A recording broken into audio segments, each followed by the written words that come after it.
কান্দি রাজা বিমল চন্দ্র আইন কলেজে থ্রেট কালচার। আবারও জানাবো, কান্দি রাজা বিমল চন্দ্র আইন কলেজে থ্রেট কালচার। ঘটনায় আহত দুই কলেজ ছাত্রীকে ভর্তি করা হয়েছে কান্দি মহকুমা হাসপাতালে। কান্দি রাজা বিমল চন্দ্র ল কলেজের এই ঘটনা গত শুক্রবারের। আহত দ্বিতীয় বর্ষের ছাত্রী তৃণা মজুমদারের অভিযোগ, সে শুক্রবার দুপুরে কলেজে এসেছিল পরীক্ষার ফর্ম পূরণ করতে এবং এসে বসে থাকাকালীন তৃতীয় বর্ষের ছাত্র ও ছাত্রীরা তারা এসে মারধর করে। অভিযোগ, সোমাশীল সহ তার একজন বন্ধু মিলে কিন্তু এই মারধরে লিপ্ত ছিলেন। আক্রান্ত তৃণা মজুমদার তিনি অভিযোগ করেছেন, কান্দির বিমল চন্দ্র আইন কলেজে র্যাগিং এর অভিযোগ করা হয়েছে। বেশ কিছুদিন ধরেই এই ঘটনা ঘটছে, আজকেও তার প্রতিবাদ করা হয়েছে, আর সেই কারণেই কি কলেজের মধ্যেই মারধর করা হয়েছে। প্রেমের প্রস্তাব প্রত্যাখ্যান করায় কিন্তু এই মারধরের ঘটনা এবং ঘটনার খবর পেয়ে ঘটনাস্থলে পৌঁছায় কান্দি থানার পুলিশ। এই মুহূর্তে কিন্তু সেই ল কলেজের ছাত্রীর ছবি রাখছে তৃণা মজুমদার। সেই কিন্তু অভিযোগ করেছে, যে ছবি আপনাদের সামনে তুলে ধরছি, কান্দি রাজা বিমল চন্দ্র আইন কলেজ এবং সেই আইন কলেজে রীতিমতো থ্রেট কালচার। ঘটনায় আহত দুই কলেজ ছাত্রীকে কিন্তু ভর্তি করা হয়েছে কান্দি মহকুমা হাসপাতালে। কান্দি রাজা বিমল চন্দ্র ল কলেজের এই যে ঘটনা ঘটেছে, সেই ঘটনা গত শুক্রবারের। আহত দ্বিতীয় বর্ষের ছাত্রী তৃণা মজুমদার, সে কি অভিযোগ করেছে? তার অভিযোগ, সে শুক্রবার দুপুরে কলেজে এসেছিল পরীক্ষার ফর্ম ফিল আপ করতে এবং সেখানে এসে সে বসে থাকাকালীন তৃতীয় বর্ষের ছাত্র, শুধু ছাত্র নয় ছাত্র ও ছাত্রীরা তারা এসে মারধর করেছে। অভিযোগ, সোমাশীল সহ তার একজন বন্ধু মিলে কিন্তু এই মারধর করেছেন। আক্রান্ত তৃণা মজুমদার, তার অভিযোগ, কান্দির বিমল চন্দ্র আইন কলেজে র্যাগিং এর মতো কিন্তু অভিযোগ হচ্ছে। বেশ কিছুদিন ধরেই এই ঘটনা ঘটছে, আজকেও তার প্রতিবাদ করা হয়েছে, আর সেই কারণেই কলেজের মধ্যেই মারধর করা হয়েছে। প্রত্যেকটি কলেজেরই এরকম দুরবস্থা। কসবা ল কলেজের পরিস্থিতির সাথে, সেই ঘটনার সাথে আমরা প্রত্যেকেই জানি কি পরিস্থিতি। ঠিক সেই জায়গায় দাঁড়িয়ে প্রত্যেকটি কলেজে ঠিক একই রকম র্যাগিং এর ঘটনা কিন্তু বারংবার করে উঠে আসছে এবং সেখানটাতে এবার কান্দি রাজা বিমল চন্দ্র আইন কলেজেও সেই থ্রেট কালচার এবং সেখানে মারধর করেছে। শুধু ছাত্ররা নয়, এখানে ছাত্রীরাও ছিল।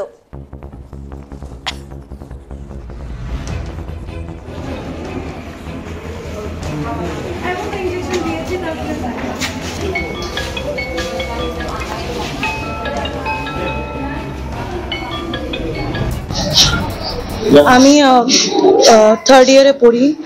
একটা জুনিয়র মেয়ে আমাকে খুবই খারাপ ভাষায় গালিগালাজ করেছিল, খুবই নোংরা ভাষায় মা বাবা তুলে, আমার প্রেজেন্ট লাইফ তুলে, ক্যারেক্টার নিয়ে খুবই নোংরাভাবে দিয়ে। এই জিনিসটা জানাকালীন আমি প্রিন্সিপালের কাছে গিয়েছিলাম। প্রিন্সিপালকে জানানো হয়, প্রিন্সিপাল স্যার বলেন যে তুমি কিছু করলে না। ওনার প্রথম স্টেটমেন্ট এটাই ছিল। আমি এমনকি অ্যাপ্লিকেশনও দিয়েছি। স্যার বললেন যে ঠিক আছে, ওনার মা বাবাকে ডাকা হবে। আমার প্রথম বক্তব্য এটাই ছিল যে আপনি ওনার মা বাবাকে ডাকুন, ও যে আমাকে কী কারণে গালিগালাজ করেছে সেটা আমি শুনবো। প্রিন্সিপাল স্যার কিচ্ছু বলেননি, উনি আজকে ছিলেনই না। আজকে আমি যখন আমার ফ্রেন্ডসদের সাথে লাইব্রেরিতে গিয়েছিলাম, খাবো বলে নিচে আসছিলাম, তখনই মেয়েটা টন্টিং করলো লাইব্রেরিতে। টন্টিং করার পর আমি তাও কিছু বললাম না। বাইরে এসে আমার ফ্রেন্ডসরা বললো তুই এরকম কেন করছিস, দিয়ে ও দূর থেকে এসে সেই ছেলেটাকে, মানে ছেলে আর আমার কটা মেয়ে ফ্রেন্ড ছিল, ঠিক আছে, ওদেরকে প্রচণ্ড মারপিট দিয়ে আমি যখন মেয়েটাকে, যেহেতু মেয়ে একটা ছেলে, সরাতে গেছি, মেয়েটা আমার চুলের মুঠি ধরে আমাকে ঘাড়ে গদ্দানে মেরে, ওর বয়ফ্রেন্ড আমার পেটে মেরে লাথি দিয়ে, আরও অনেক জায়গায় মেরেছে, আমি বলছি না, ঠিক আছে। তারপর চট টর মেরে চুল টুল ধরে দুজনা মিলে মেরেছে। কারণটাই এটার জন্যই প্রিন্সিপালকে জানানো হয় যে কারণটা কেন, কি কারণে আমাকে গালিগালাজ করেছে। আমি ওর নোন পারসন নই, ও টোটালি আমার আননোন পারসন। কেন, কি রিজনে, আমি এটাই জানতে চেয়েছিলাম। প্রিন্সিপালকে এই কারণে অ্যাপ্লিকেশন লেখা হয়েছে, উনি কিচ্ছু অ্যাকশন নেননি। না, প্রথম কথা 8ই জুন আমি ছিলাম না। মারধর করার স্টেটমেন্টটা একবারেই ভুল। ও আমার নামে প্রচণ্ড গালিগালাজ এবং আমার মা বাবা তুলে কথাবার্তা অনেক কিছু এমন বলেছে যেগুলো এখানে বলছি না। আমি গত 8ই জুলাই আমি কলেজে আসি, যেমন প্রতিদিন আসি সেরকম। এবার হঠাৎ করে আমাকে আমার বন্ধুকে টিফিন আওয়ার্সের সেকেন্ড পিরিয়ডে আমরা যখন দুজন দাঁড়িয়ে গল্প করি গেটের সামনে, সিকিউরিটি গার্ডও ছিলেন, তো তখন গৌরব আর আরও দুজন সিনিয়র এসে আমাদেরকে থ্রেট করে যে তোদেরকে এক্ষুনি ক্যাফেতে যেতে হবে। দিয়ে তার বিনিময়ে আমি বলেছিলাম ওদেরকে যে এরকমভাবে কলেজ পারপাসে আমি বেরোতে পারবো না, আমার বন্ধুও পারবে না। তো ওরা বললো যে আমরা যা করার এবার করছি। 5 মিনিটের মধ্যে ওরা একটা আউটসাইডার ছেলেকে নিয়ে আসে, ওরা 4 জন প্লাস আউটসাইডার, এই মানে পুষ্পায়ন, অর্ক কুণ্ডু, কাশ্যপ মিয়া আর গৌরব পাল, এই সবাই ওরা আসে, প্লাস আউটসাইডার যে ছেলেটি এসেছিল আমি তার নাম জানি না, আর সেদিন সোমা প্রেজেন্ট ছিল না। ঠিক আছে, এবার আমাকে ক্লাসে যেতে হয়েছিল লাস্ট পিরিয়ড। তখন আমি যখন ক্লাসে যাই তখন আমাকে রানিং ক্লাসে, আমি ক্লাসে ঢোকার পর আমার বন্ধুকে কমন রুমে থ্রেট করে নিয়ে যায় এরা, মানে এই 4 জন মিলে। দিয়ে তারপরে আমাকে আমার বন্ধু মেসেজ টেক্সট করেছিল, কিন্তু আমি ভেবেছিলাম যে হতে পারে নর্মালি কোনো কিছু ইস্যু এটা। তো তারপরে আমাকে ম্যাম, MSK ম্যাম ক্লাস করাচ্ছিলেন আমাকে, অর্ককুণ্ডু এসে ম্যামকে জোর জবরদস্তি করেন সৌপর্ণ তৃণাকে ডাকছে।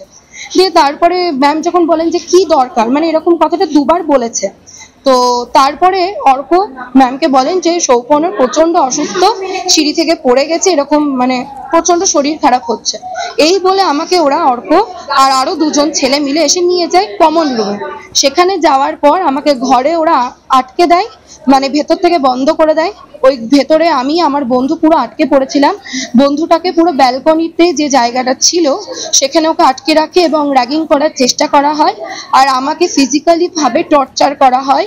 এই হাতের এখানটাতে আগের দিন এফেক্ট এসেছে এখানটাতে, আর হাতটা ধরে মুচকে দেয় এবং বুকে ধাক্কা মারে। আজকে আমি কাল পরশু 2 দিন কলেজ আসতে পারিনি, ও শরীর অসুস্থ ছিল। তো আমি যখন আজকে 11 তারিখে যখন আমি আসি ফর্ম ফিল আপের জন্য আর কিছু অ্যাসাইনমেন্ট জমা দেবো বলে, তো ওরা লাইব্রেরিতে আমার সামনে এসে বসে, দেখছি ফোন চলছে ওদের। তো আমি এগুলো কোনো কিছু গুরুত্ব না দিয়ে আমি ডিরেক্ট প্রিন্সিপাল স্যারের রুমে যাওয়ার চেষ্টা করি, কিন্তু যখন দেখলাম যে প্রিন্সিপাল স্যার ওই মোমেন্টে ছিলেন না, আমি ফর্ম ফিল আপ করতে যাব। দিয়ে আমি আমার বন্ধুকে বললাম যে তুই টাকাটা নিয়ে আয়, আমার ব্যাগে আছে ফর্ম ফিল আপে যে টাকাটা লাগে। ও নিতে গিয়ে আমি দেখছি আসছে না, তখন আমি বেরোই রুম থেকে। আমাকে পিঠে ধাক্কা মারে প্রথমে অর্ককে আমি বলি এইভাবে কলেজে সিসিটিভি ফুটেজের সামনে তুই একটা মেয়েকে এরকম টাচ করতে পারিস না। দিয়ে তাই করতে করতে সোমা, কাশ্যপ, গৌরব এরা 3 জনা পুরো আমার উপরে হামলে পড়ে, মানে প্রচন্ড স্ল্যাং ইউজ করে, আমার ফ্যামিলিকেও নিয়ে তোলে এরা। দিয়ে তারপরে এরা আমাকে পুরো মানে মাটিতে ফেলে মেরেছে, তলপেটে লাথি মেরেছে, গলা টিপে ধরেছে, বুকে ধাক্কা মেরেছে, এগুলো করেছে। আর গোটা মুখে তো দাগ রয়েছে, কানের পাশে চিড়ে দিয়েছে, মাথায় তো প্রচন্ডভাবে ঘুষে মেরেছে। ঠিক আছে, ওই 2-3টে ছেলে মিলে আর সোমা মিলে।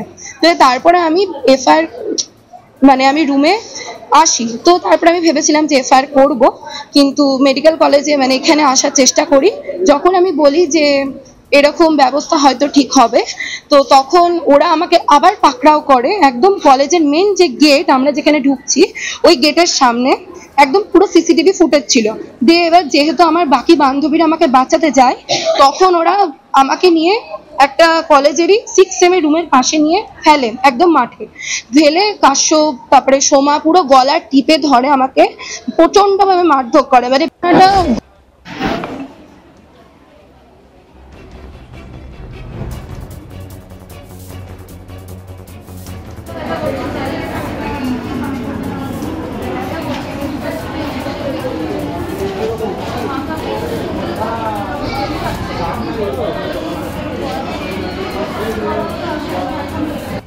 দেখুন, আসল কারণ আমি বলতে পারবো না, কেন এটা রিসেস টাইমে আর কি, আপনার ওই তখন 1:45-2 এরকম হবে।